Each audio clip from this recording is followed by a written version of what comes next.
Bom dia, gente boa de Deus, a paz do Senhor. Amém. Estava com muita saudade. A gente sai com vontade de levar todo mundo da terra, requeijão baiano. A gente não sabe quando nós iremos à conquista novamente. A razão principal são Marlene, Nildo, as meninas, Carla, alguns parentes. E dia 12 agora, Valéria e Dona Marlene, as meninas, estão indo de mala e cuia para Londres, Inglaterra, né? Eles não vão morar em Londres, estão indo para morar numa cidade do interior. Renê vai em dezembro aos estudos. Fui aqui para pegar o histórico escolar esse ano. Estava com 68 faltas em português. Mas acho que esse não veio na escola, viu? Então ele está lá debatendo agora para terminar o colegial. E ele vai agora, mês de dezembro, para Londres. Hildo deve vir passar Natal conosco, programando para. Estou com calor aí, eu estou vendo bastante gente abanando. Então, o ar-condicionado está com manutenção boa. Turim, por favor, uma toalha para mim e também ligar pelo menos o ventilador aí a 23 para dar uma boa refrescada. Irmãos, essa semana a gente inicia a leitura e numa semana nós vamos estar estudando 500 anos aproximadamente da história do povo de Israel, que é quando o rei Saul morre, Davi assume o trono. A mensagem específica do dia de hoje é sobre Davi. Estava pensando, eu disse, Davi já é bastante conhecido lá em Lençóis. E usa a vida de Davi em várias experiências da nossa vida. É o homem chamado homem segundo o coração de Deus, e ao mesmo tempo é um sangrento homem que permite que a sua natureza pecaminosa ela aflore, ao ponto quando ele conta com Seba, obrigado, no alto do seu palácio ali naquela varanda, bate os olhos em Betseba e aí ele faz o coração dele. Então agora a Silvana pensou o que eu pensei, ela realizou o desejo do meu coração aqui de virar o ventilador. Tá bom, obrigado, Silvana, ela me viu aqui eu olhando para trás, ela tá ligada aí, viu? Obrigado. Davi, Salomão, durante esses 500 anos, essa semana a gente terá a oportunidade de entender um pouco da história. Nós vamos perceber que Deus deixou esses exemplos porque faz parte da natureza humana, da minha vida e da sua vida, cometer as mesmas atitudes que o povo de Israel cometeu. Ao ler, você percebe claramente que a gente está dentro dessa história de um Deus que olha para nós e diz: vocês ainda não aprenderam. Vocês ainda continuam os mesmos erros, continuam com as mesmas atitudes. Já mandei meu filho para dizer para vocês, para resumir o mandamento para vocês, porque estava muita coisa. Com 2 mandamentos que Jesus coloca, a gente tem dificuldade em amar a Deus sobre todas as coisas. A gente tem dificuldade em amar o nosso semelhante como a nós mesmos, porque a gente não sabe se amar. A gente tem a oportunidade de fazer o bem ao próximo, porque isso vai nos fazer o bem, mas a gente tem a tendência de olhar para o nosso umbigo e dizer, não, eu estou precisando primeiro. A gente vai para os tanques de Betesdas da vida e a gente ora por quem a gente gosta, por quem a gente tem mais afinidade. E ao longo da vida a gente vai percebendo que Deus olha para a gente. Vocês ainda estão no processo para chegar à estatura de varão perfeito, mas tem uns que estão ainda bem lá embaixo, ainda. Continuam imaturos na fé, continuam ainda realizando os mesmos defeitos, as mesmas atitudes do povo de Israel. E ao fazer a leitura e ao pensar sobre o tema dessa manhã, queria que nós percorrêssemos já o livro de Amós. Foi esse profeta em que o Senhor usa para exortar o povo de Israel, sendo que eu vim com o objetivo de exortar a igreja, é porque quando eu falo para você, eu estou falando para mim. Queria que nós entendêssemos nessa manhã que mesmo os erros que o povo de Israel cometeu, a gente vem nessa sequência porque no Gênesis, imagina só o Gênesis tem, Adão e Eva têm o próprio Deus conversando com eles diariamente, tirando um tempo de qualidade com eles, o próprio Deus. Puxa vida, às vezes a gente bate papo com pessoas importantes e a gente fala, uau, nossa, conversei com fulano de tal, em São Paulo, ou alguma feira, e de repente vê alguém famoso, a gente já vai lá e tira uma foto com a pessoa. Nossa, fulano de tal pegou na minha mão e tal. Gênesis, Adão e Eva tinham o próprio Deus conversando com eles. Foi suficiente.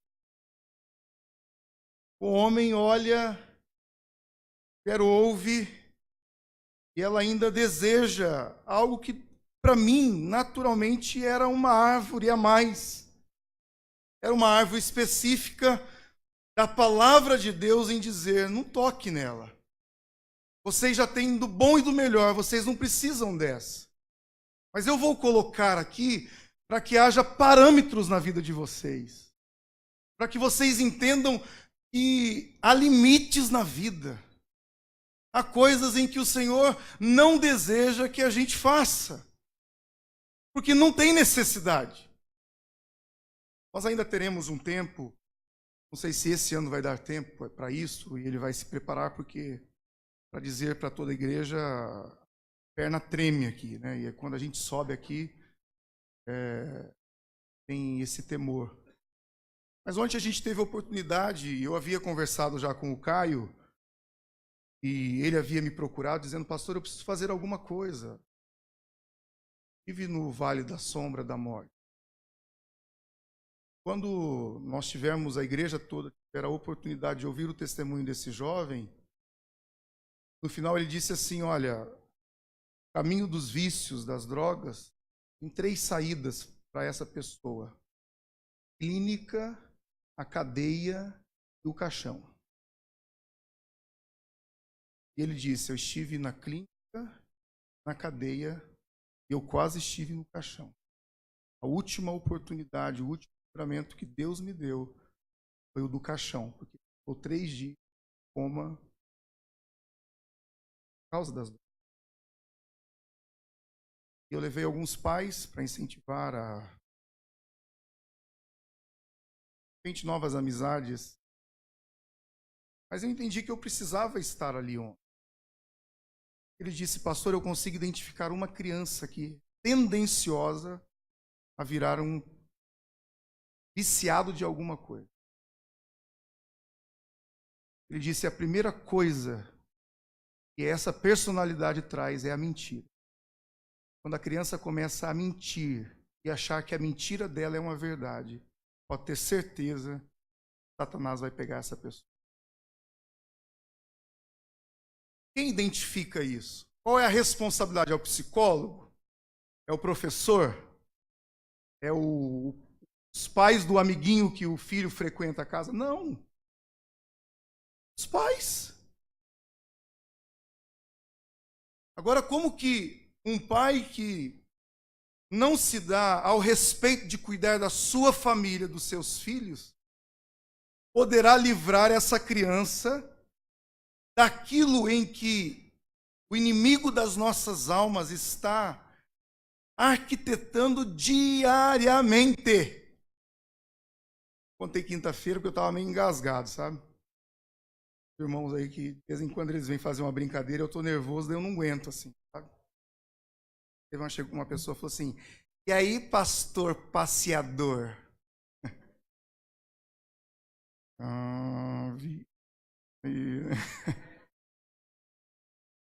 Aí eu contei de uma ilustração que o pastor estava na praia, em camisa, de bermuda, e aí um crente encontrou ele lá, né? Ah, pastor, tá na praia, hein? Olha só. O pastor falou: pois é, eu tirei férias. Falou assim: o senhor sabia que o diabo não tira férias, pastor? Aí o pastor respirou fundo e falei: sabia, ele mandou você aqui me fermentar.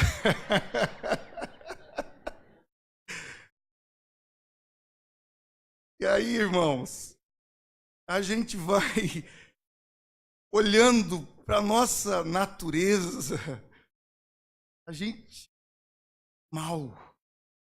é maldoso, brinca com a intenção, às vezes, de dar uma machucada em alguém. Felizmente, o pecado levou o homem a trilhar alguns caminhos maldosos. Não estou dizendo no geral. Tive inúmeras palavras de carinho dessa igreja dizendo: puxa, pastor, vai mesmo. O conselho dessa igreja orou, nos abençoou. Pastor, vai. Tempo da Carla com a família da igreja. E a gente sabe disso. A igreja fica bem cuidada, porque eu não sou o dono da igreja. Jesus que levanta essas pessoas maravilhosas, que sempre estão à disposição para fazer. Mas se a gente não cuidar, que é a proposta dessa manhã, a proposta dessa semana, que a gente tem a tendência a se tornar como esses homens se tornaram. Como Adão e Eva se tornou, como Abraão se tornou, Noé se tornou, como Jacó se tornou, como Moisés se tornou, como Josué se tornou. Porque você vai percebendo, em algum momento, não dá para ficar sem esconder. A gente sempre tem o lado pecaminoso, nós, que de vez em quando ele aflora, ele aparece. Ele mostra de fato que nós somos pecadores e a gente se deixar permitir com as nossas atitudes, a gente pisa na bola.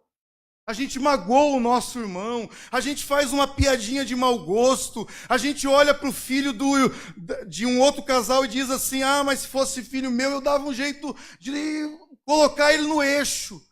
Tira! Você tem seu filho e você sabe que um é completamente diferente do outro. E a educação muda. A vida vai fazendo a gente melhorar, mas há uma tendência hoje a não ter muitos filhos. E por quê? Porque cada dia os dias se tornam maus. A gente fica pensando nos nossos filhos daqui 10, 15, 20. Já quando nós não estivermos aqui nessa terra, e se Jesus não voltar, os nossos filhos estarão. E aí, como é que vai ser? Houve gerações na história bíblica em que os pais tiveram uma experiência com Deus. E aí eles só contaram para os filhos que existia um Deus que livrou eles da mão dos inimigos. E esses filhos conviveram com as histórias. É a história que a gente vive da nossa família. Quando os nossos avós contam as histórias ou nos contavam. Só que essa geração agora, ela não tem uma experiência com Deus. E o que vai acontecer com os filhos deles? Eles vão falar assim: ah, meu avô era crente. Meu pai, não sei o que ele... E se ele não sabe o que é, o filho muito mais. Sabe quem vai ensinar esses filhos? A escola, as novelas, os filmes, os jogos.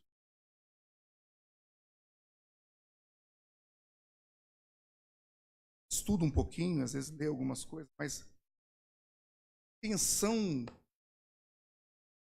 comunismo, essas teologias estão vivas em alguns países hoje. E a gente não tem nem ideia, um dia a gente vai ficar sabendo, mas a União Soviética matou mais de 10 milhões de cristãos. Sabe qual era a intenção desses países? Era dizer o seguinte: olha, nós vamos exterminar uma geração para que essas crianças que nasçam agora, a gente implante o que nós queremos na vida. A Rússia é um dos países mais difíceis para o Evangelho de Cristo, porque eles se consideram ateus. Foi criado nessa geração uma filosofia dizendo: não existe Deus. Viva do jeito que vocês vão aprender de nós. Sabe o que nós temos que fazer agora? Homens e mulheres precisam ter uma experiência com... precisam conhecer Jesus, Filho de Deus. Talvez ela possa estar assistindo ou vá assistir à noite. Eu estava conversando na sexta-feira com os irmãos. O Evangelho de Cristo está sendo espalhado pelos 4 cantos. Esse Evangelho, ele é anunciado por todos os meios em que a tecnologia, Deus está permitindo, para que através da tecnologia o Evangelho de Cristo... Já contei isso, a família da Carla, parte do pai, eles são católicos romanos, um povo amável, um povo de Deus, nos ensinam com o amor que eles têm. Então, uma das tias de Carla me abraça quando eu cheguei na casa dela. Ela disse: ô, meu pastor.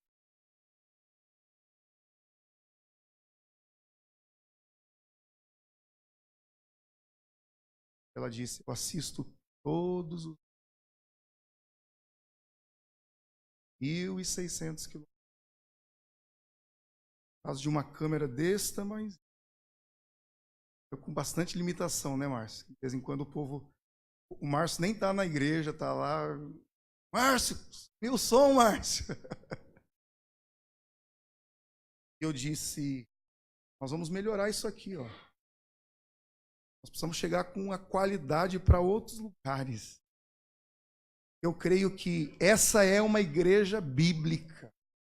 E essa igreja está propagando o Evangelho de Jesus Cristo através dos meios de comunicação. E essa palavra está entrando em lugares aonde a gente nem imagina. Mas Jesus está levando a sua palavra por meio de comunicação. E a terra será cheia do conhecimento da glória de Deus. Nós um dia entenderemos que Deus, na sua misericórdia, usou pessoas aqui em cima para que esse evangelho pudesse chegar às pessoas. Amós, acharam aí? Eu dei esse tempo, esses 20 minutos para você achar Amós, porque eu sei que teve gente lá no índice e falou: pastor, na minha Bíblia não tem.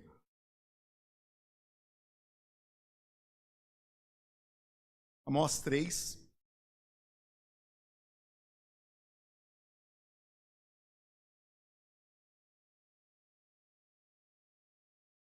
Amós 3 e versículo... Vamos a do 1 para a gente compreender um pouquinho essa palavra.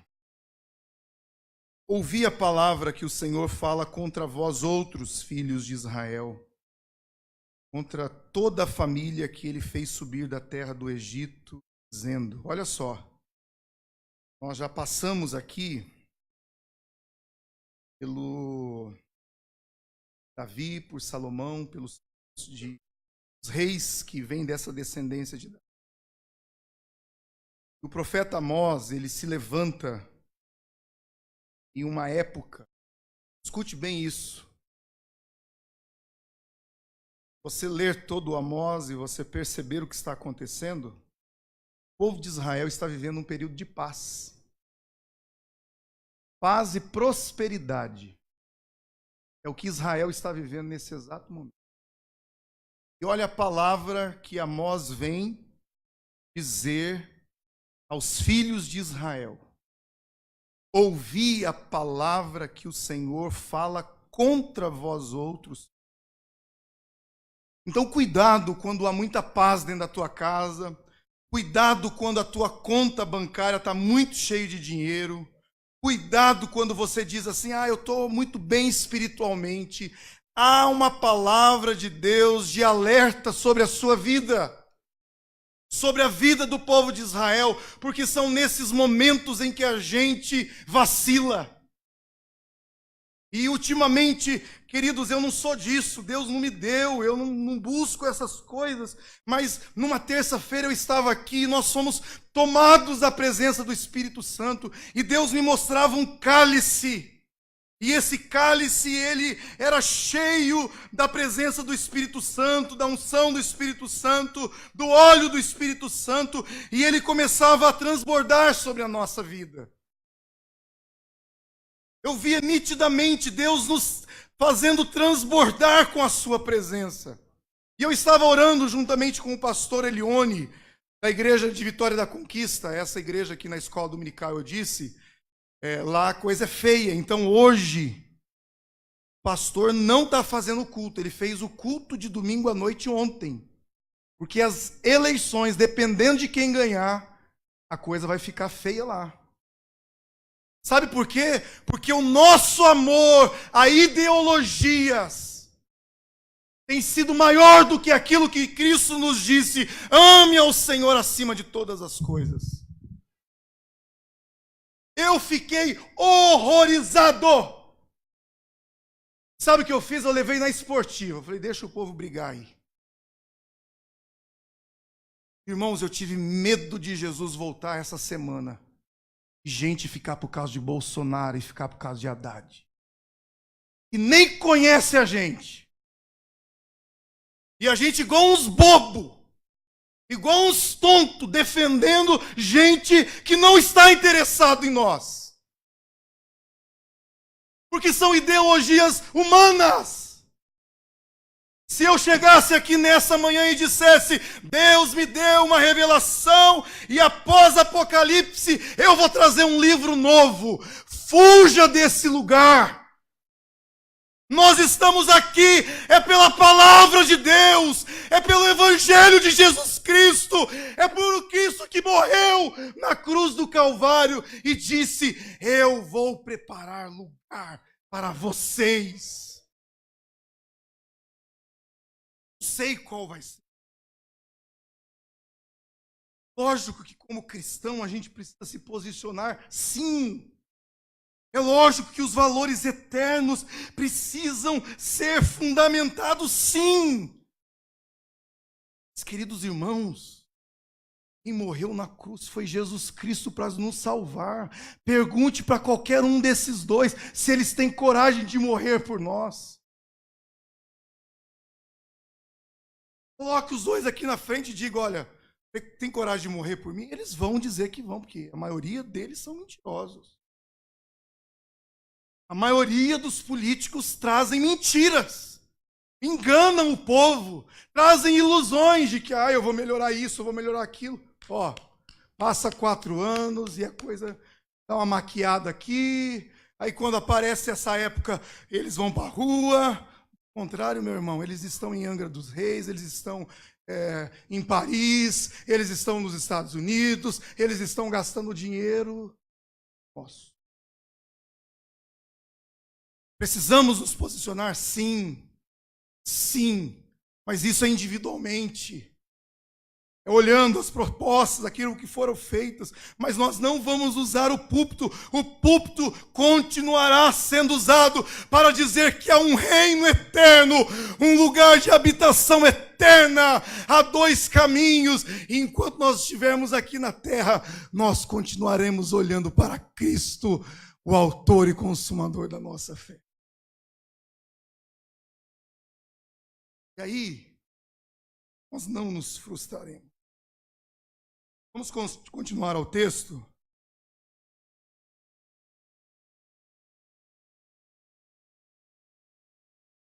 Contra toda a família que fez subir da terra do Egito, dizendo: de todas as famílias da terra, somente a vós outros vos escolhi. Portanto, eu vos punirei por todas as vossas iniquidades. Verso 3. Andarão dois juntos, se não houver entre eles acordo. O profeta Amós se levanta em um tempo de paz, de prosperidade, de luxo. É o tempo que se levantou sobre a Europa, berço do protestantismo, onde homens de Deus foram usados para levar o evangelho no lombo de um cavalo, em meio a perseguições. E a Europa foi impactada por esse evangelho poderoso de Jesus Cristo. E levantaram-se homens missionários para sair da Suíça, da Alemanha, tantos outros países.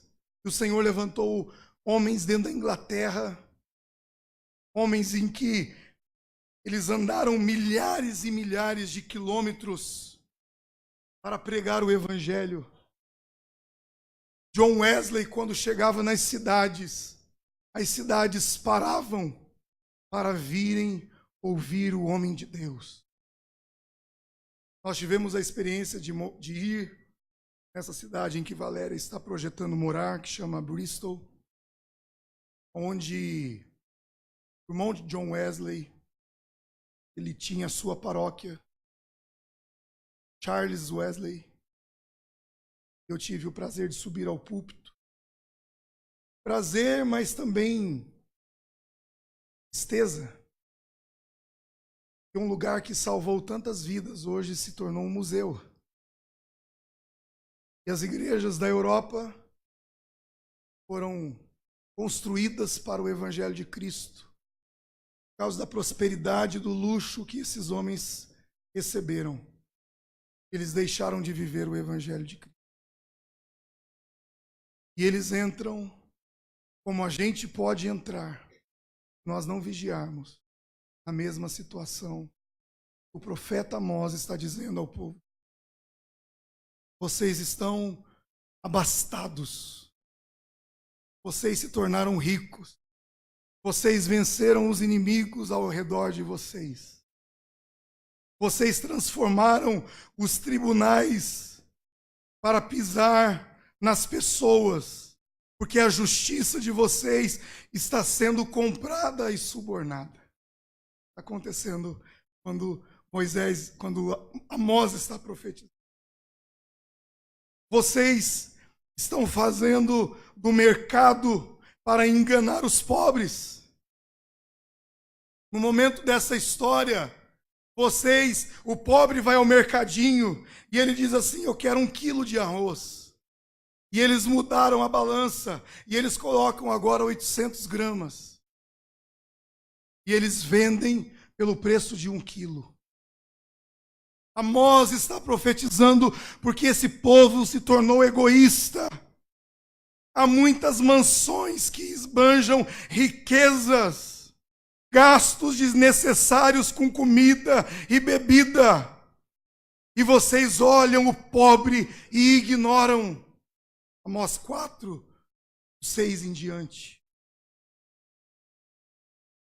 E Amós afirma enfaticamente que o Senhor não deixará impune seus filhos, aqueles que estão cometendo tais pecados. Amós anunciou através de Deus o julgamento sobre os povos vizinhos, a Síria, a Filistia, Edom, Amon, a Moabe, a Tiro. Mas o Senhor também disse ao seu povo. Naquele momento, Israel, quando recebe a palavra dizendo que os seus povos seriam punidos, eles se alegram. Queridos irmãos, de vez em quando, a gente festeja a derrota do nosso inimigo.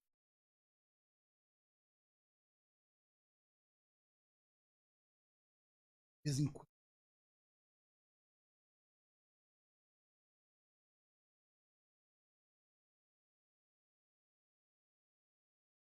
Gente, tem épocas que começa a compactuar com o Deus que vem com a sua justiça sobre a maldade.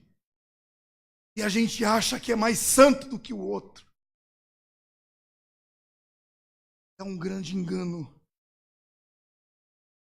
O Senhor está dizendo: de todas as famílias da terra, somente a vós eu vos escolhi. Está dizendo especificamente sobre o povo de Israel, sobre as 12 tribos.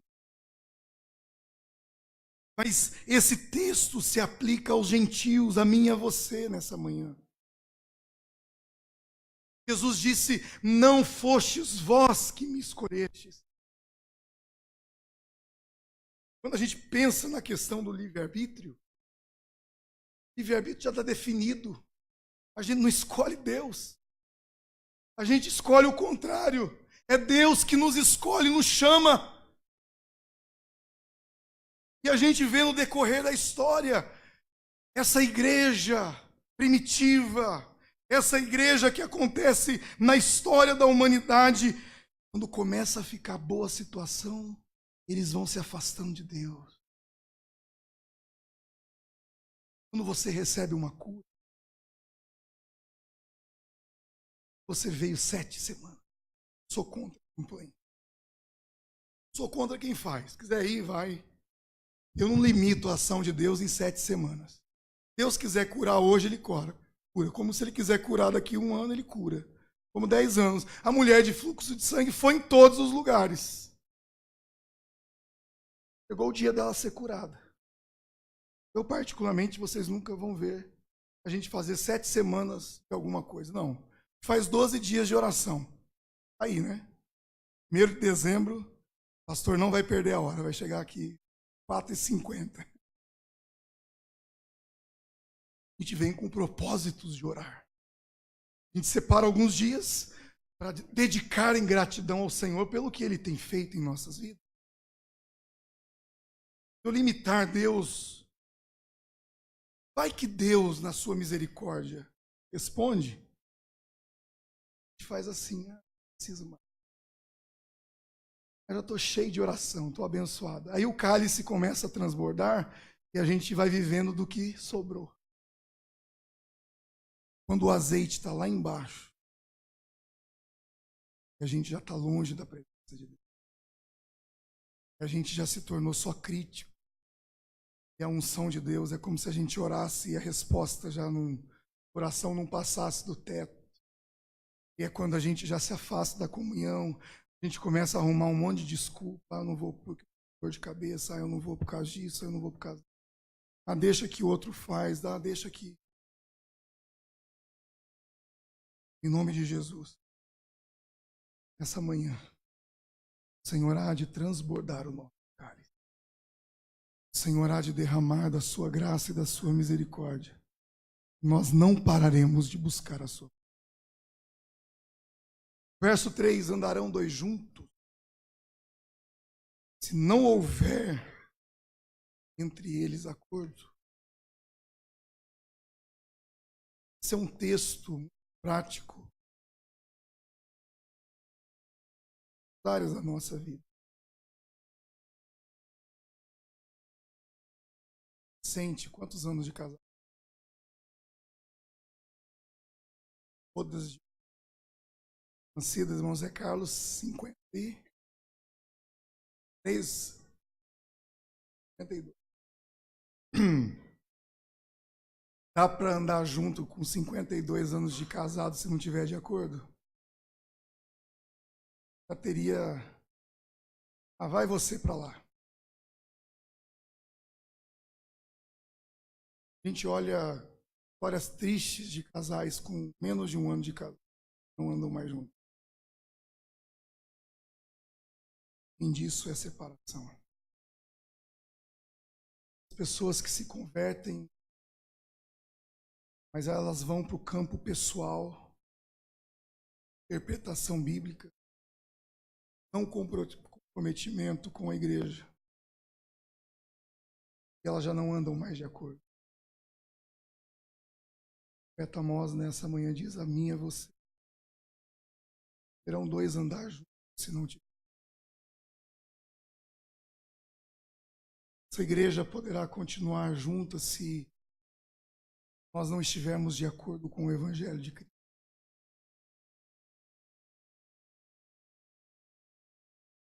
O nosso é amar todo. Não compactuar com, mas amar o independente do que.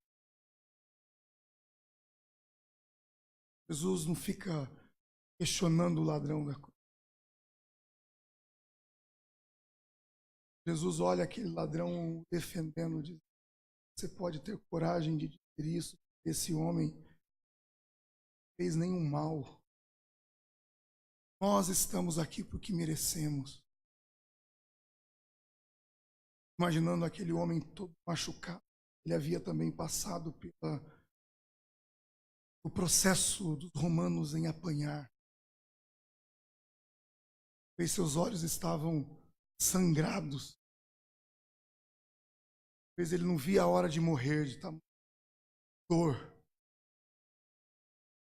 E olha para Jesus e diz: lembra-te de entrar.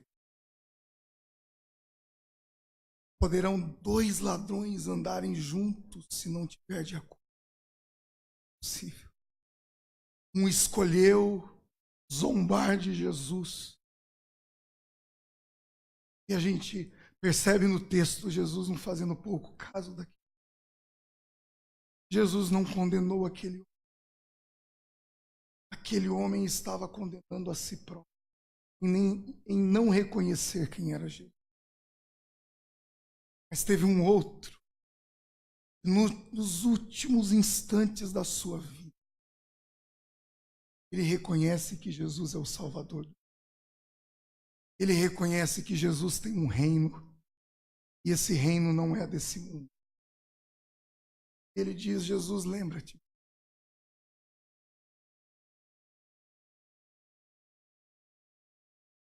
Não sei como é que foi, mas Jesus, lembrando o que ele havia dito, Marcos, capítulo 16, verso 16. Ele que for batizado, salvo. Esse batizado é para quem creu e entende que precisa cumprir, porque Jesus deixou o exemplo. Mas para aquele ladrão, Jesus não olha para ele e diz assim: olha, você batizou em descer as águas. Jesus, ao ouvir aquelas palavras, entendeu que aquele homem havia resposta de Jesus. Hoje, comigo. Graça é derramada nos últimos instantes finais daquele que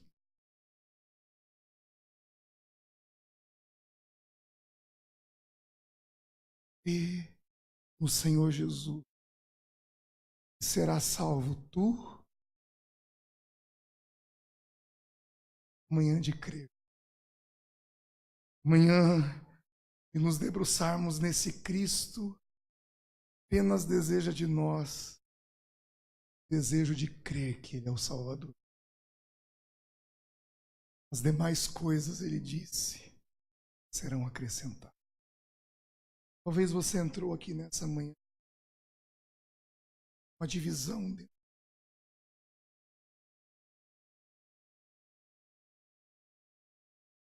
Talvez você com o seu filho estejam divididos. Você brigou com um ente querido e você é dividido. Talvez você está com um problema no pessoal, dividido até mesmo sua maneira de pensar.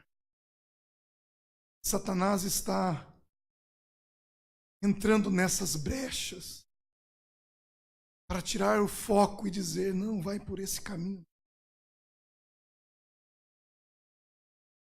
A palavra do Senhor vem a mim, a você, dizendo, e é a verdade, e é a vida. O Espírito Santo coloca no meu coração nessa manhã. Ele deseja trazer de volta o ajuntamento do pensamento, do coração, da alma, para a vontade dele. De fato, você caminhar de acordo com os propósitos e desígnios do coração de Deus. Talvez você esteja dentro da igreja. Você esteja distante do projeto. Talvez você esteja como o povo em que Amós profetizou, dizendo, olha, a vida está definida, você está muito bem financeiramente, você está em paz, mas eu tenho uma palavra contra ti.